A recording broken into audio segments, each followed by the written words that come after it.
comença la recuperació d'aquest patrimoni. De fet, abans d'esta data, o sigui, fins a finals dels anys 80, perquè ens entenguem, la majoria de la gent viu d'esquenes al poble. La gent de Corbera viu d'esquenes al poble vell, perquè el poble vell és un record amarg, és un record que no es vol passar, i és un atac a la història col·lectiva i personal de la majoria de la gent, i per tant, durant dècades se fa cas omís del que hi ha aquí dalt i ningú es planteja ni que això sigui patrimoni ni que tingui una possible explotació turística o històrica o res del que avui dia podem parlar.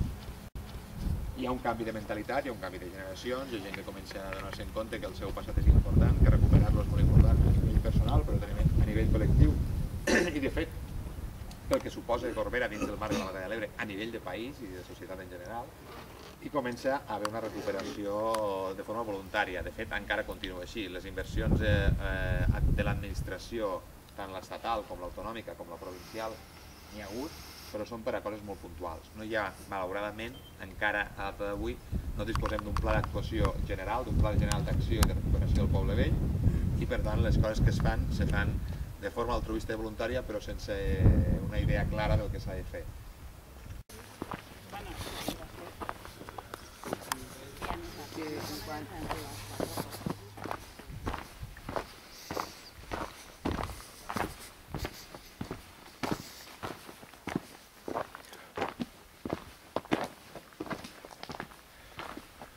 Lo que queda del Corbera anterior a la Guerra Civil, a la Batalla del Ebro.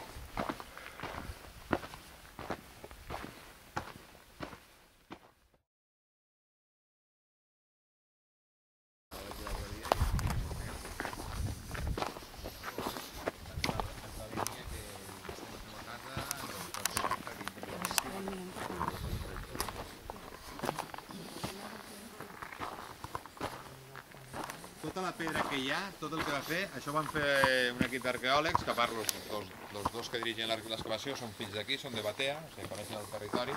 Tot el que hi ha està d'aquí, no ens hem inventat res. Vull dir que les pedres ells es van recol·locar intuint on podien anar, però no vam portar un camió de pedres per dir, no em falta, posem-les.